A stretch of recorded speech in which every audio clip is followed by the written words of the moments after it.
Nós trouxemos, a convite do Centro, da Marisa, o assunto disciplina do pensamento. Para falarmos a respeito um pouco de disciplina do pensamento, temos que recorrer a esta figura histórica, que, segundo as informações, teria vivido 70 anos. Bom, naturalmente que nós temos que considerar a questão de calendário para medir a faixa etária desse cidadão que você já deve saber quem é, que é o Sócrates, o filósofo da antiga Grécia. Falamos a respeito da idade porque nós tivemos aí calendários ao longo dos séculos e dos milênios. Então, que calendário que se for utilizado não importa, mas se viveu 70 anos para o período de quase 500 anos antes de Cristo, seria a mesma coisa que eu, você, nós pudéssemos alcançar os 125, 130 anos. Que, aliás, vale lembrar que a biologia diz que nós estamos devidamente aparelhados para alcançar esta faixa etária, de 125 a 130 anos. Quem são os candidatos? Seria interessante... Nossa, só temos dois? Feia coisa. Bom, então, para vocês dois, todos nós que então não nos candidatamos aos 125 anos, estaremos aguardando as figuras para nos certificarmos de que isto é um fato, né? Não vá desencarnar antes dos 125 e dos 130, porque o mentor, nessas horas em casa espírita, registra essas informações. Você não vai querer pagar mico com ele, né? Mas é uma realidade. Mas nós estamos devidamente aparelhados para isso. Se a gente perguntar por que não vive, cada um de nós tem uma explicação convincente para si mesmo, né? Mas, via de regra, tem uma coisa que é silenciosa para tirar indivíduos do corpo mais cedo. Uma delas se chama estresse, mas uma poderosíssima se chama mau humor. Aliás, é Bellarmino Bicas, né, cujo título de mensagem é exatamente esse nome que eu acabei de dar, a Bellarmino Bicas, mensagem de Humberto de Campos Espírito pela psicografia de Chico Xavier, que desencarnou só 22 anos antes por ser mal-humorado.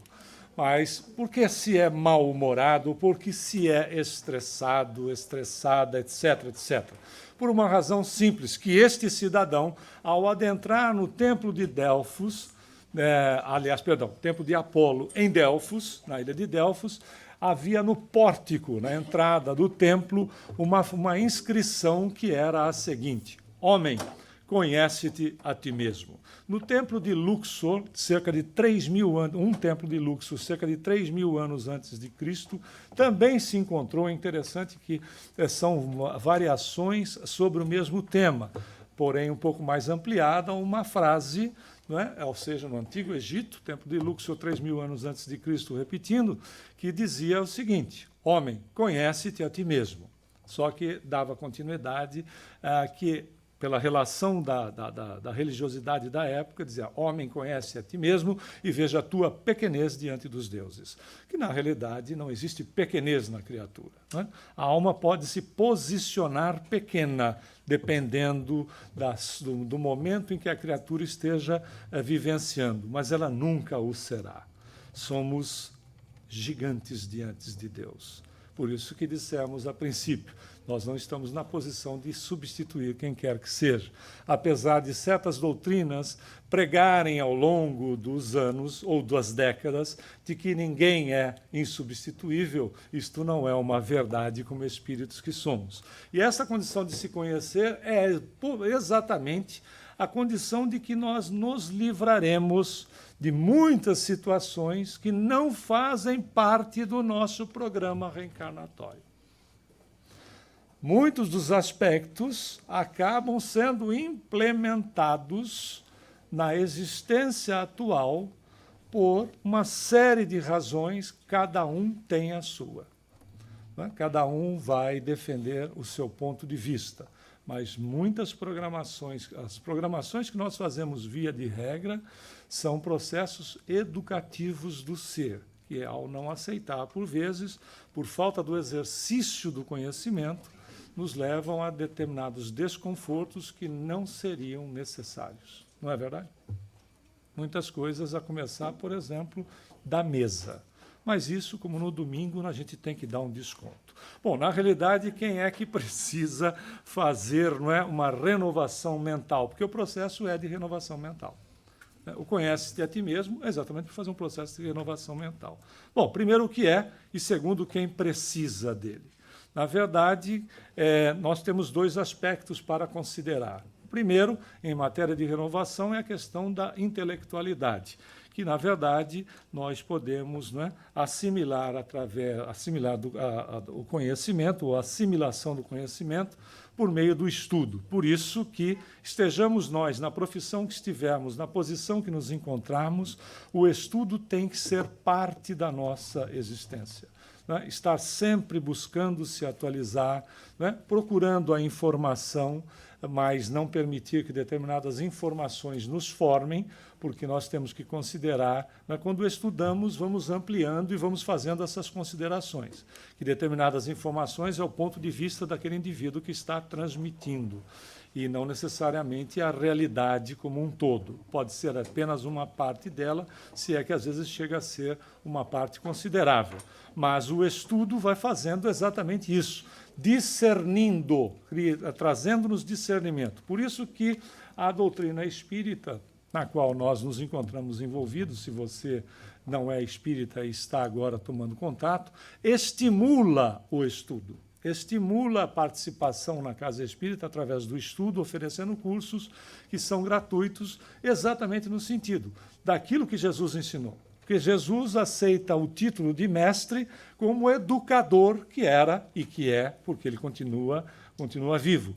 Como um processo, o Evangelho de Jesus é um processo, ou uma metodologia, melhor, educacional. Jesus vai dizer a Pedro, e você encontra no livro Boa Nova, pela psicografia de Chico, autoria de Humberto de Campos, você encontra Jesus num diálogo com Pedro, o apóstolo, onde ele diz: eu não vim para curar corpos, eu vim para curar o espírito. E curar o espírito é pelo processo educacional. Então, cabe-nos a nossa parte de estudarmos. Estudando, ampliamos discernimento, nos conhecemos com maior profundidade e também somos mais efetivos naquilo que fazemos para o semelhante.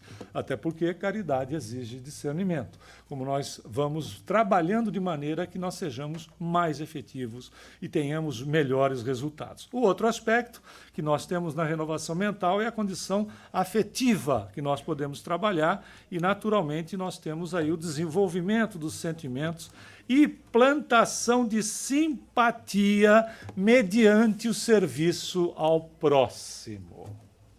Até porque, conforme diz Emmanuel no livro Pão Nosso, o nosso próximo sempre será a nossa ponte para com Deus.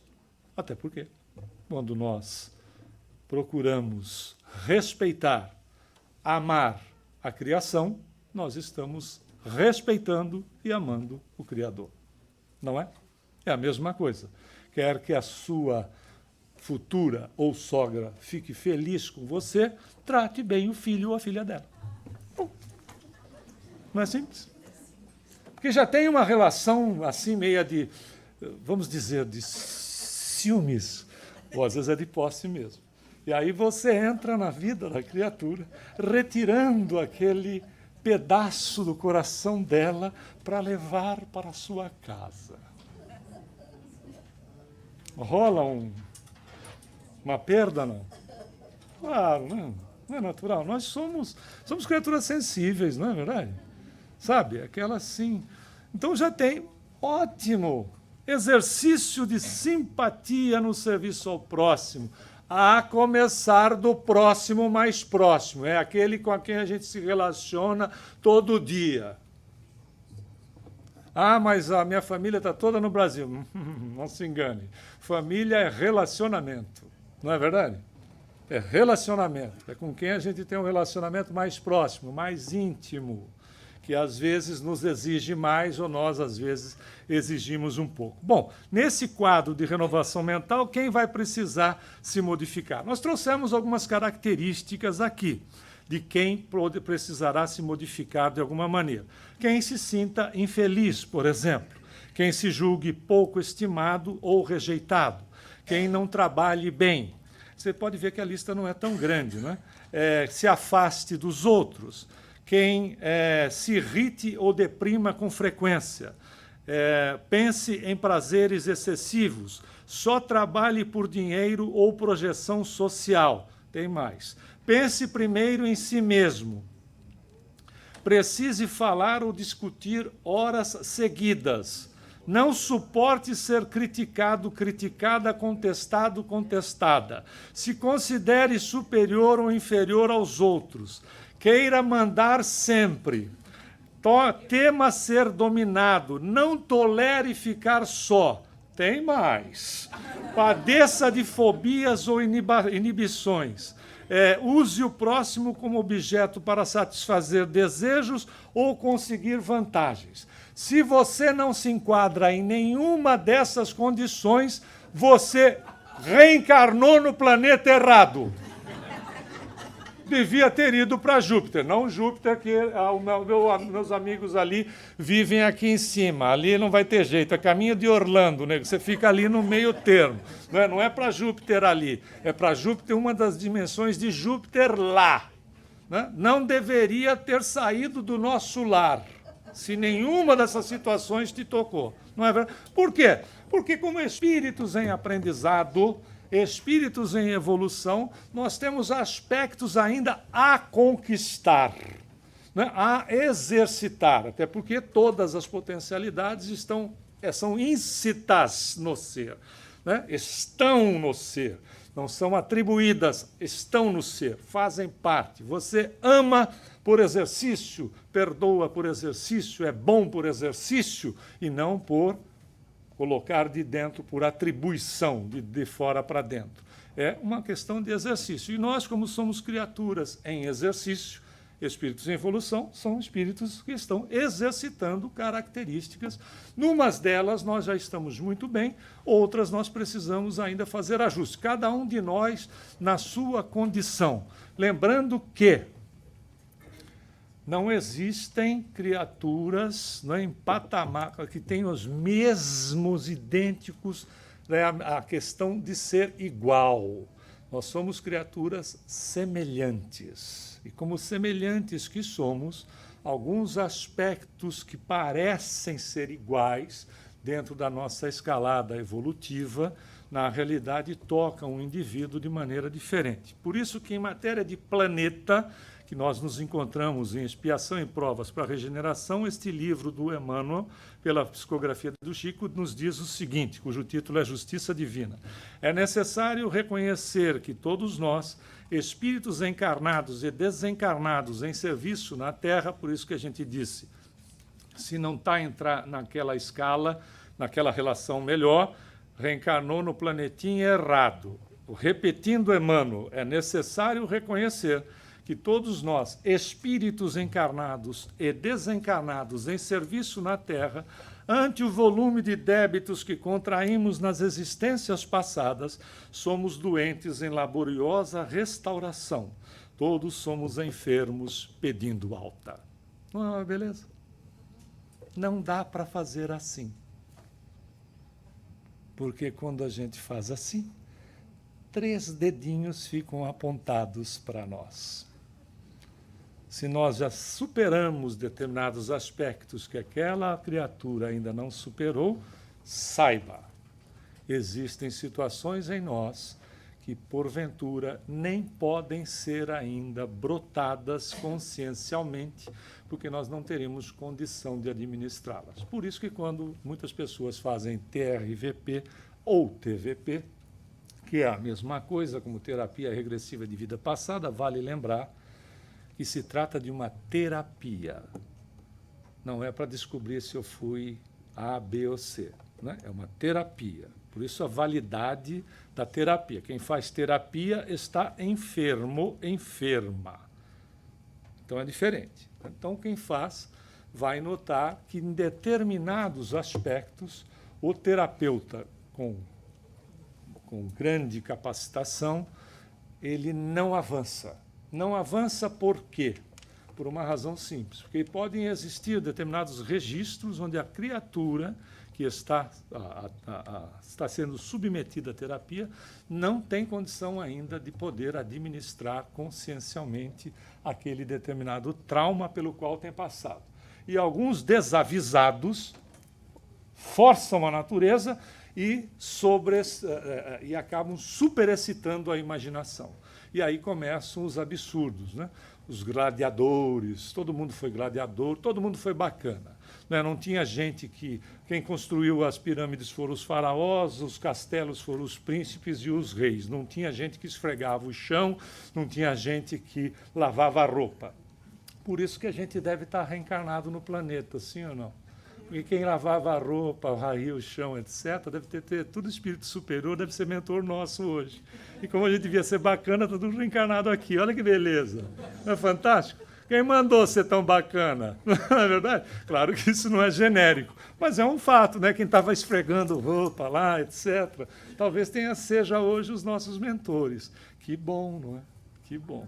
Porque estamos evoluindo. E para que esse processo se materialize na nossa vida, a gente precisa sair do círculo vicioso, que, lamentavelmente, ainda é muito grande a quantidade de pessoas no mundo que vivem exatamente desta maneira num círculo vicioso. Reencarnam e não têm noção que reencarnou, porque também não tem noção que desencarnou.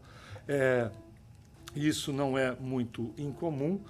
Não cuidam de si mesmos, passam o tempo na existência, ficam adormecidos na indiferença, pensam somente no bem-estar da vida terrena e reencarnam de novo.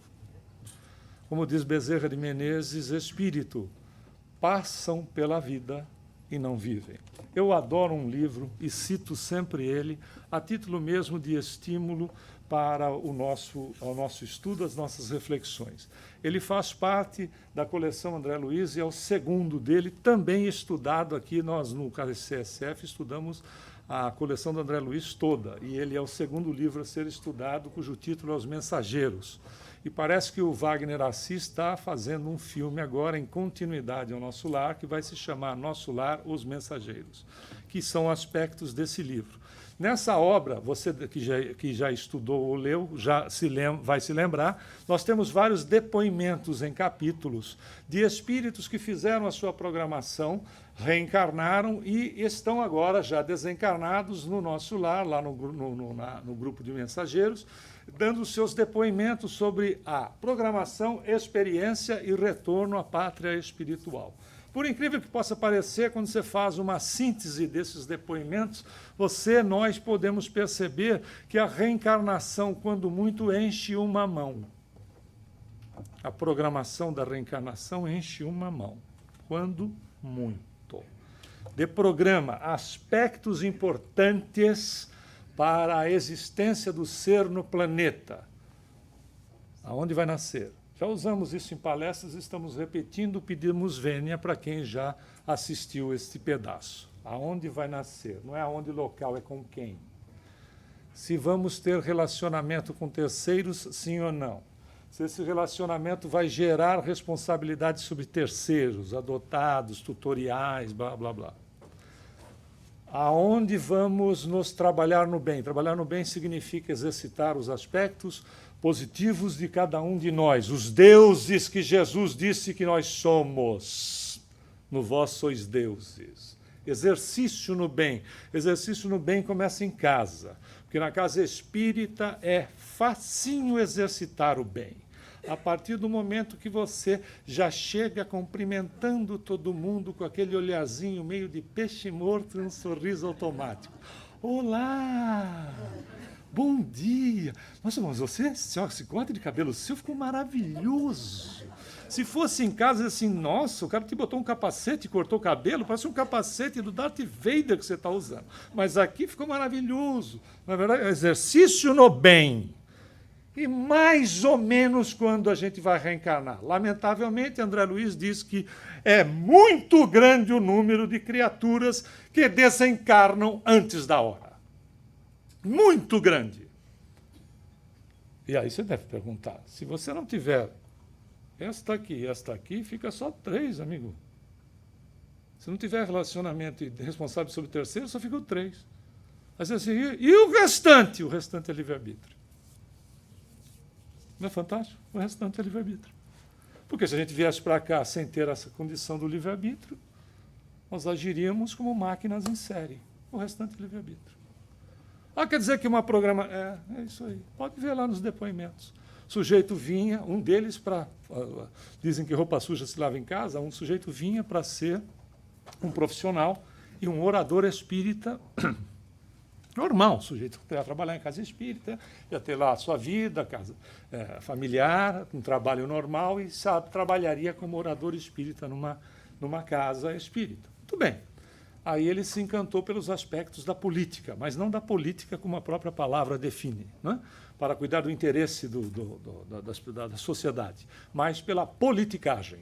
E aí, pela facilidade que tinha do seu verbo, etc., do seu convencimento, utiliza-se desse recurso, que é um desenvolvimento que o indivíduo vem fazendo, às vezes, em reencarnações seguidas, não é uma coisa de uma hora para outra, e ele se utiliza desse recurso, desse desenvolvimento, a gente chama de dom, que é algo que é uma conquista, para, então, fazer politicagem. E se corrompe, ele mesmo diz, eu vivia num castelo, né, milionário, rico, mas era de uma miserabilidade completa no meu interior. E desencarna tendo uma programação, que seria uma programação que cumprida, porque as programações que fazemos não são programações complicadas, elas dão folga para ser cumprida. Aí quando a gente cita um exemplo como um Chico Xavier, as pessoas dizem, mas o Chico era o Chico e você é você. Qual é a diferença de você para o Chico? Mas o Chico era evoluído, mas você também é. Dentro do seu patamar, a sua evolução está adequada. Então, não dá para usar, né? É só o exemplo. Mas o Chico, quando chegou ao 100º livro, ele, a rigor, disse para o Emmanuel, numa conversa com o Emmanuel, porque ele via espírito como a gente se vê. Aí ele disse para Emmanuel, olha, o senhor me disse que nós, ao atingirmos o 100º livro, a nossa missão com o livro já estaria terminada. Aí o Emmanuel disse para ele, a propósito, foi bom você tocar nesse assunto, Chico, porque nós fizemos uma reunião no plano espiritual, você vê que eles fazem reunião lá. Aqui a gente faz reunião, fica tomando um monte de café, comendo pão de queijo, etc., chega a lugar nenhum. Mas lá eles tomam umas decisões mais rápidas. Mas se nós fizermos uma reunião, brasileiro adora, tomando um pãozinho de queijo, porque ninguém é de ferro, né? Mas o fato é que nós fizemos uma reunião no plano espiritual e tomamos algumas decisões. E uma delas é que nós vamos ampliar o número de livros a serem psicografados por você. Então, nós pretendemos colocar aí mais um lote, apenas mais um, mas ainda vamos discutir outros lotes, de, no mínimo, mais 100 desse do 100º.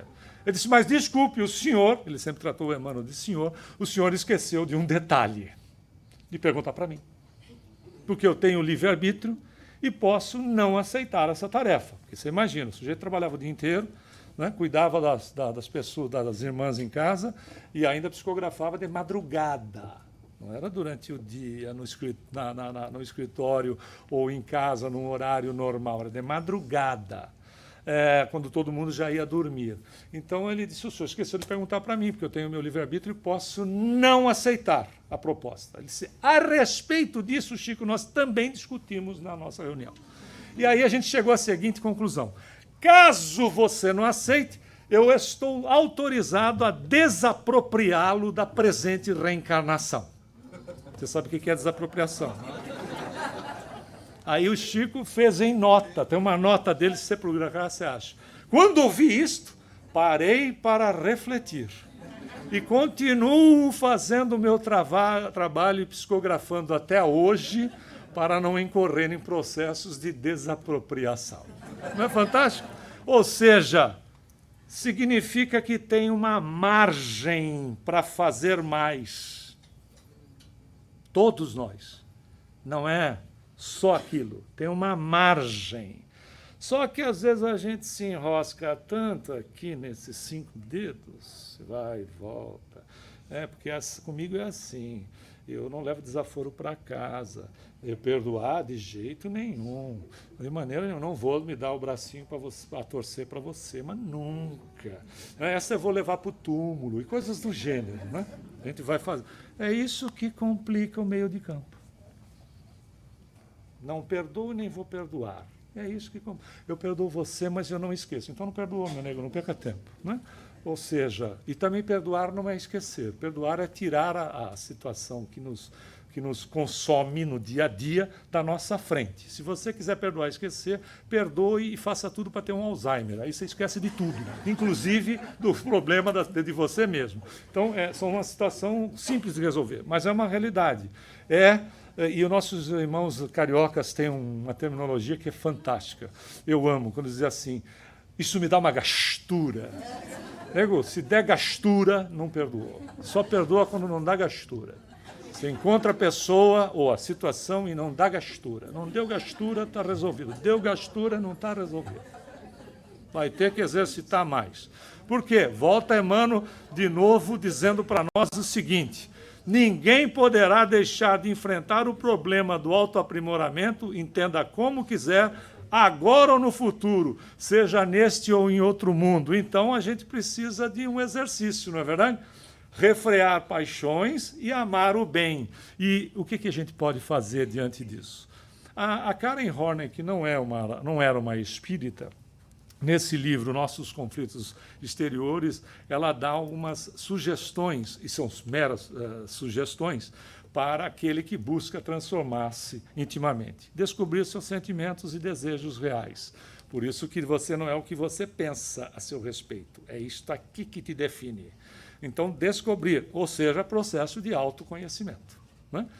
Refletir sobre você mesmo, até porque é uma terapia sua, de você para com você mesmo ou mesma, sem ter que pagar a terapeuta, né? Que custa uma fortuna. Mas, enfim, tem o seu valor. Óbvio, se precisar, né, nós temos que recorrer aos profissionais que podem nos assistir, que podem nos auxiliar. Mas descobrir seus sentimentos e desejos reais, criar o seu sistema de valores, relacionar-se com os outros de acordo com seus sentimentos e convicções, tornar-se produtivo em suas atividades. Ame o que você faz. Se você não amar o que você faz, você, eu, nós, vamos morrer mais cedo. Tá? Você sentiu a inflexão de voz? Não. Quer que eu fale de novo ou não precisa? Vai desencarnar antes da hora, se não gosta do que está fazendo. O sujeito já até espirrou ali. Aí, é uma realidade. Se não tem uma relação positiva com o que eu faço, não meramente de caráter financeiro, ou esperando que sentimentalmente eu seja reconhecido, reconhecida, né? Porque era muito comum antes esta colocação. Hoje já é de caráter masculino, porque nós, homens, estamos envolvidos nos afazeres domésticos também. E há de você, homem, que não esteja, porque não está treinando para a próxima. E vai dar um vexame danado se vier, de repente, como moça e não souber o básico. E você também não se ache muito assim acima dos poderes normais, que você pode lavar o carro de vez em quando, porque você também vai se habituando a essa situação. É dos dois lados, mas o fato é que era uma colocação que hoje já não faz mais sentido, né? Eu não passo de uma escrava nesta casa, de uma empregada. Hoje já é também escravo e empregado. Se não gosta do que faz, a começar dos aspectos, ou precisa ter relação comercial, mesmo que ela seja de sentimento para continuar fazendo, tem alguma coisa que está equivocada. Não está? Se precisa de paga, tem alguma coisa equivocada. E precisa ser revista, sim. Eu preciso fazer o que eu estou fazendo, gostando, porque o que eu estou fazendo primeiro é para mim. É um exercício que eu estou fazendo em meu favor. Exercícios esses que nós estávamos falando em classe agora há pouco. Seja de disciplina, paciência, etc. Há sempre um aprendizado para o espírito. Esta é a relação conosco. Por isso que é importante fugir dos aspectos das ilusões. fazer esses exercícios de desapego da paixão que às vezes a gente nutre, irreal, que a gente cria para nós mesmos. Ou seja, às vezes nós somos viciados em nós. Nós somos viciados em nós. Viciados num mundo que é pura e simplesmente de ilusão, que é só nosso e que não é, às vezes, a nossa realidade. Então, tem algumas dicas que ela vai nos dando, que são o seguinte: fazer as pazes com as imperfeições. Até porque nós somos espíritos em evolução. Perdoe-se. Como é que eu vou perdoar alguém se eu não me perdoo? Como é que eu vou pedir perdão para alguém se eu já tenho um problema comigo nesta relação? Eu me relaciono equivocadamente comigo mesmo. Perdoe-se, porque se você tivesse a experiência que tem hoje quando aconteceu o fato, você não teria feito. Então não adianta querer fazer julgamento de valor com a experiência atual daquilo que aconteceu há anos ou às vezes décadas atrás.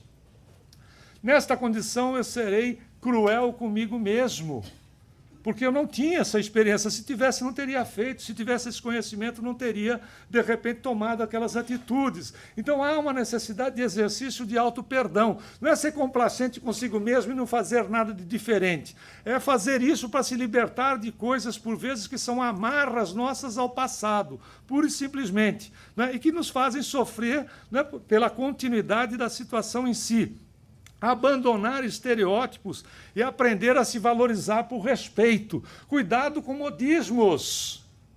Não é que a moça tem que ter 1,80 m com 45 quilos. Só se ela comer uma folha de alface no almoço e metade na hora do jantar. E o rapaz tem que ser bombado da cintura para cima. Então fica aquela peça de bacalhau com cabeça, né? Andando, inclusive. Ora, é óbvio que... Porque geralmente bacalhau não tem cabeça, né? Mas esses têm. O fato é porque fica assim, né?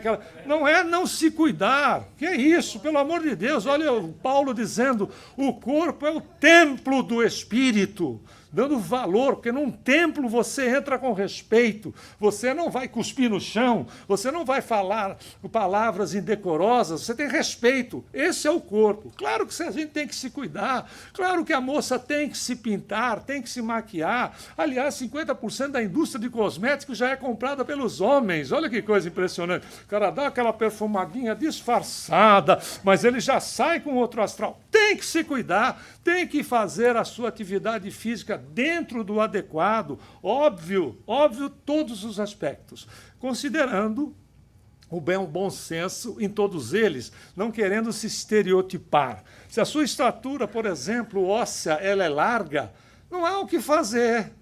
Pode emagrecer, vai ficar aquele cabidão de osso, né? Mas chega uma hora que não dá, não passa mais disso. E tem outro detalhe, como espírita que nós somos, a gente não precisa assim ficar numa neura, né? Esse processo neurótico, porque geralmente esta região que amplia para as laterais, que fica aqui no baixo ventre, que hoje já é um risco cardíaco gigantesco, o pessoal anda dizendo que para os espíritas é cinturão de acúmulo de fluido vital. Então tá. Mas esse acúmulo de fluido vital nessa região te leva para o túmulo mais cedo. Então é melhor, né, segurar a boca, né, alguma atividade segurando a boca e com um detalhe muito importante. Melhor do que segurar a boca, segurar também a língua. Né? Descobrir com sua singularidade e vivê-la com gratidão. Você agradeceu por ter despertado hoje, não? Não precisa responder, mas só reflita no seguinte. Diz Emmanuel de novo, vocês já perceberam que eu sou um fã incondicional. Toda vez que nós despertamos, é exatamente a confiança de Deus na sua criatura, concedendo-lhe mais um dia de aprendizado e educação no planeta. Toda vez. É a renovação da confiança divina na criatura. Não é fantástico? Já não temos aí muito para agradecer, a começar do fato de estarmos vivos no corpo, ou seja, o corpo estar vivo, coragem para descobrir seus desejos, tendências e sentimentos. Exercitar a autoaceitação através do perdão.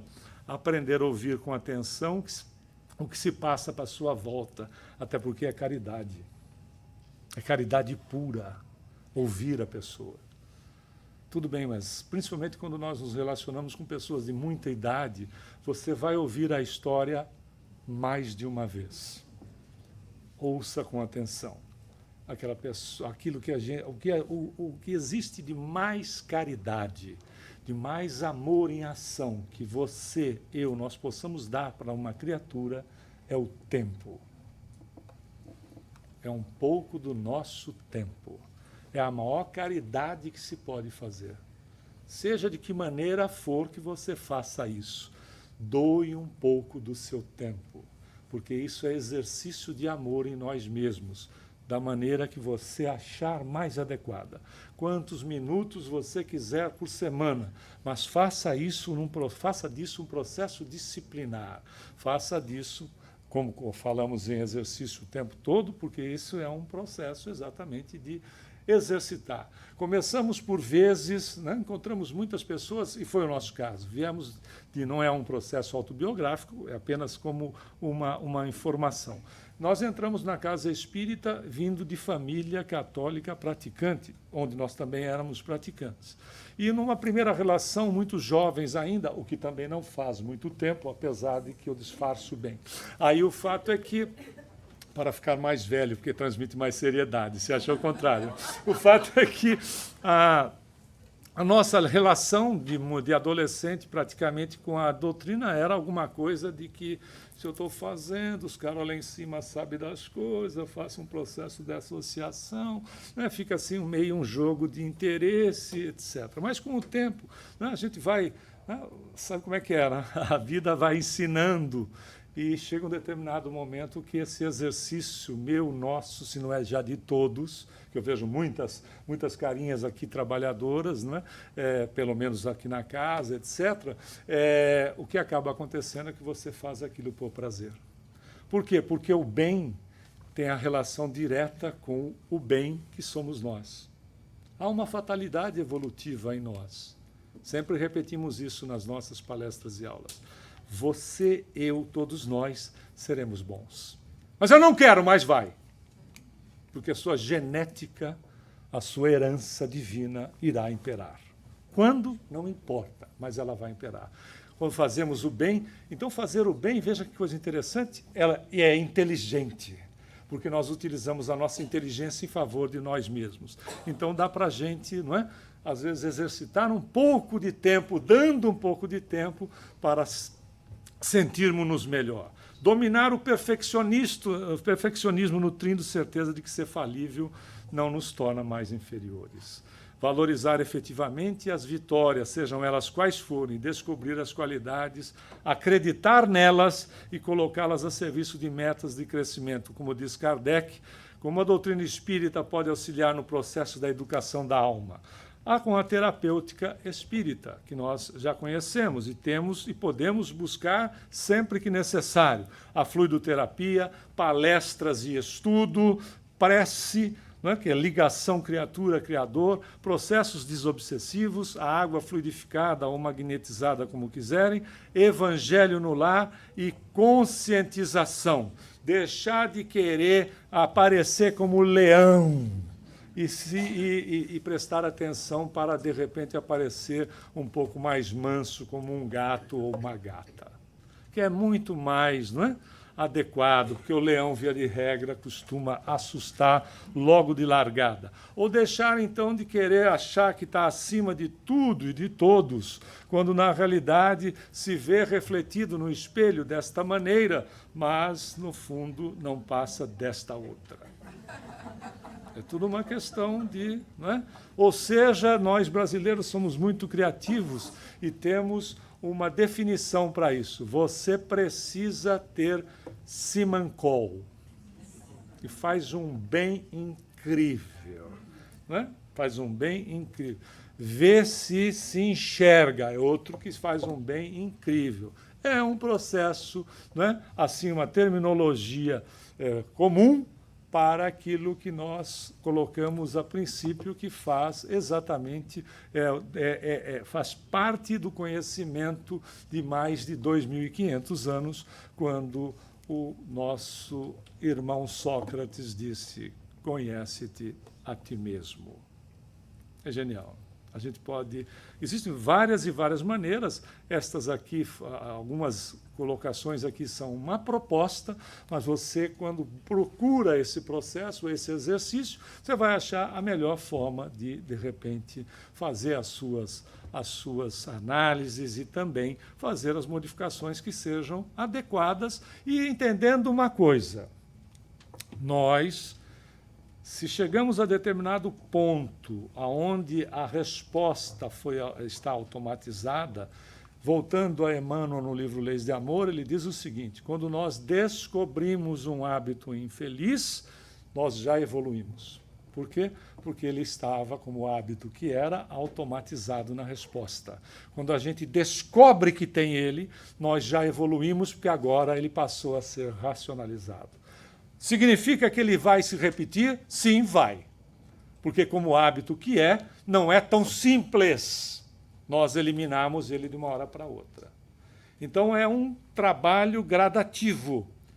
Se eu tenho o hábito de repente, falar mal da vida alheia, que não é mais uma coisa que aconteça entre nós espíritas, não é verdade?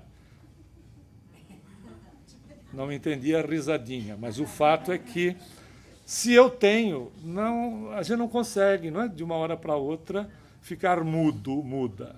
Mas é possível começar a fazer o quê? Um trabalho de modificação, gradativamente. Isto não me cabe mais, por exemplo. Né? Autoobservação. Quando a gente vê, diz, não, isso não me cabe mais. Até porque o que eu estou fazendo é destilando veneno, onde o envenenado sou eu o primeiro. Né? Desejar, exatamente quando nós odiamos alguém, né? Nós estamos nos envenenando, esperando, tomando veneno homeopaticamente, esperando que o outro morra. Né? E o que vai acontecer é que nós vamos desencarnar primeiro. Essa, por vezes, é muitas das enfermidades que não são encontradas com facilidade na ciência e que o organismo da pessoa não precisava ter disparado, conforme a gente apresentou aqui para a grande maioria dos presentes na semana passada. Então, significa que é trabalhar o evangelho, porque se tudo é uma questão de escolha, a saída é educar-se e educar com Jesus. Porque em se educando, nós passamos a educar com o Cristo. De que maneira? Através do exemplo. Porque se a palavra procura convencer, o exemplo arrasta. Através da atitude, da melhor que nós possamos. Não é exigência de santificação, porque temos um histórico em nós. Temos milhares de egos em nós mesmos. E esses egos, por vezes, se manifestam. De maneira que, por vezes, até nos surpreendem diante de determinadas atitudes. Esse arquivo de egos que está em nós precisa ser gradativamente trabalhado. Então não é querer santificação de uma hora para outra, santificação barata, aquela criatura que você vê que é completamente fake, até no falar. Não é? Ou seja, demonstra uma coisa que a vibração não vai junto. Você nota na criatura. É a mesma coisa quando um cara, principalmente para as moças, que têm uma sensibilidade muito mais apurada, é uma questão do próprio processo evolutivo do ser no planeta que nos encontramos, na questão do cérebro delas. Né? Até porque a maternidade é algo que é intrínseco. Nós, como homens, não temos ainda, nessa encarnação pelo menos. Mas vocês que têm uma sensibilidade, é a mesma coisa quando alguém se aproxima, um rapaz se aproxima de você com interesse. Ele vai falando e você percebe que aquela conversinha de cercar frango, né? Mas você percebeu o quê? Não é aquilo que se fala, mas a vibração que se emite. Que, como criaturas sensíveis que somos, nós entramos e percebemos a vibração. Então é essa a proposta, essa modificação sendo feita, que aquilo que a gente vai fazendo com o tempo, ela tome a naturalidade de expressar a nossa energia naquilo que falamos ou naquilo que fazemos. É ou não é? É um exercício difícil? Sim, é. como qualquer exercício que a gente se submeta quando nós nos matriculamos numa academia. O que acaba acontecendo com isso? Você vai lá, se não tem já o hábito da prática, e a situação é muito mais difícil para a criatura. É por isso, exatamente, e lembrando da misericórdia do Cristo para conosco, que como educador que é, por excelência, como mestre que é por excelência, vem nos estimulando e nos educando, que diante do erro, diante do equívoco, nós não nos condenemos, mas busquemos nos seus ensinamentos de amor, de luz, de colocar a criatura, de espiritualizar a criatura nessa relação criatura-criador, nos dando novas chances. Por isso que diante da moça que havia sido apanhada em adultério, a sua orientação, o seu processo educacional, sua metodologia educacional, foi não de condená-la, mas dizer para ela como ressoa nos tempos de hoje para nós, diante das nossas dificuldades, diante dos nossos equívocos, das nossas repetições, dos nossos hábitos infelizes. Tenhamos fé em nós, na nossa capacitação de criaturas únicas. Tenhamos fé no Cristo, que vai sempre, diante do momento que for difícil, seja a dificuldade que se apresentar, da maneira que for, Ele sempre estará conosco, dizendo: vá, porém procure não errar mais. Muita paz.